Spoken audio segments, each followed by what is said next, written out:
bajo la organización del INTA General Pinedo en la provincia del Chaco, Actualidad Agropecuaria participó de una jornada técnica sobre cultivos de servicio. Este evento tuvo una parte teórica y una práctica concretada en campos del INTA Las Breñas.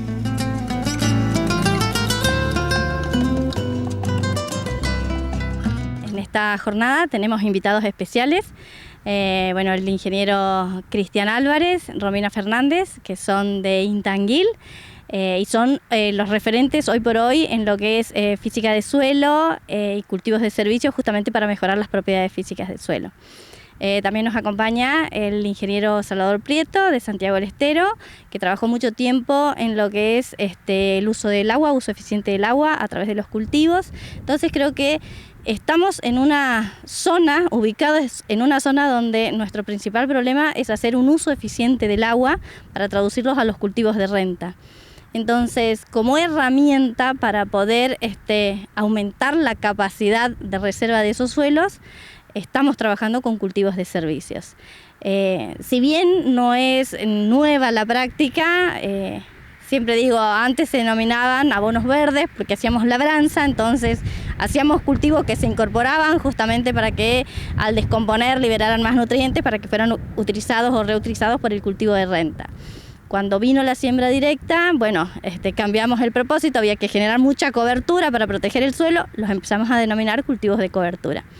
Hoy, como queremos restituir muchos de los servicios ecosistémicos que brinda el ambiente, estamos trabajando con los cultivos de servicio, que justamente hacemos adopción de diferentes familias de especies de cultivos o bien en mezclas. Acá, justamente en la experimental, hace años que venimos trabajando, no solo con especies monofíticas, es decir, probado la vicia, el melilotus, el centeno, la avena, el triticale, el trigo como cultivo de servicio, sino también que hacemos mezclas de ellos.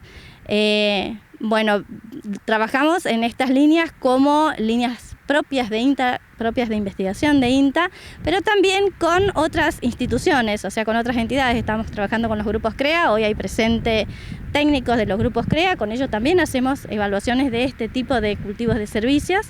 ¿Cuál es la importancia de un cultivo de servicio en un establecimiento, en un campo de aquí, de la zona norte, del Chaco, Santiago del Estero?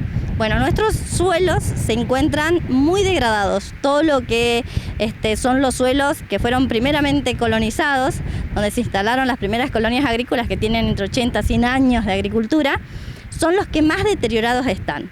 Pero hay distintos o diferentes tipos de deterioro. Algunos sufren más el deterioro de sus propiedades físicas, otros de sus propiedades químicas o biológicas. Entonces, los cultivos de servicio tienden a revertir esas condiciones.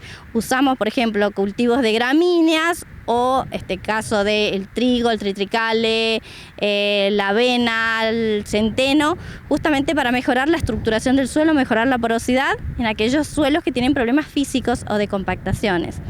También estamos utilizando familias de las crucíferas, tenemos varias especies de rabanitos forrajeros, que justamente al tener un sistema radicular tan potente ayudan a descompactar. Entonces de esa manera no tenemos que intervenir el sistema con algún tipo de implemento agrícola para no romper la siembra directa, sino que lo hacemos a través de un mecanismo biológico, mecanismo de la planta. Bueno, no solo usamos estos diferentes tipos de rabanitos, también usamos el caso del melilotus, que pertenece a otra familia, leguminosas o fabáceas, que además, el caso del melilotus, de tener un sistema radicular potente que logra romper esas costras, también lo que hace es ayudar a mejorar la parte química, es decir, provee al sistema de nitrógeno. Esta función o finalidad también la cumple la vicia, que por eso estos últimos años se habla mucho de la vicia, es como que se incluyó la novedad y tuvo mucho eco. ¿Por qué? Porque realmente hemos visto en el corto plazo los beneficios que tiene sobre los cultivos de renta. Porque le entrega nitrógeno al sistema, es lo que estamos probando, depende de la zona y depende también de la calidad de suelo con que se parta. Es mucho más fácil recuperar aquellos suelos que todavía no han sufrido un deterioro total, ¿sí? cuesta más trabajo y una planificación a más largo plazo en aquellos suelos de mayor uso agrícola, que ya han perdido totalmente su estructura, la materia orgánica. Entonces hay que hacer una planificación a más largo plazo. Bueno, nosotros tenemos buenas repercusiones con el uso de estos cultivos de servicio, logramos incrementar los rendimientos tanto de soja como de maíz si lo comparamos con un manejo tradicional. Ingeniera, usted nos contaba que recibió visitas, 3 visitas importantes, que están revisando el suelo que usted trabaja hace 20 años. Bueno, ¿qué le están diciendo por este suelo que tiene, comentaba, 20 años o no me acuerdo cuántos años de siembra directa? ¿Qué han encontrado estas visitas aquí? Sí, bueno, justamente se ve el efecto. No es fácil revertir esas situaciones. O sea, a estos suelos todavía le falta más incorporación de rastrojos, que esos rastrojos empiecen a actuar en los primeros centímetros de suelo, que es ahí donde justamente está la compactación y es la que nos limita después a nosotros poder lograr un buen ingreso de agua cuando ocurre una precipitación. ¿Sí? Y también de tener un correcto intercambio con la atmósfera, porque el suelo tiene vida, o sea, hay muchos microorganismos, está toda la meso y macrofauna que cumplen también una función, una finalidad dentro del suelo, y hay que asegurarle las condiciones para esos bichitos, digamos, ¿sí? Que cumplen una función importante porque descomponen la materia orgánica, porque en el caso de los microorganismos también ayudan a aportar el nitrógeno. En el caso de, es una práctica común que inoculemos la soja, ¿sí? Porque le ponemos una bacteria que tiene la capacidad o la habilidad de fijar el nitrógeno atmosférico y cedérsela a la planta no lo tiene que tomar del suelo, porque justamente las limitantes que nosotros tenemos en estos suelos son los bajos niveles de nitrógeno, que está muy asociado, va muy de la mano con la materia orgánica, ¿sí? Están muy relacionados.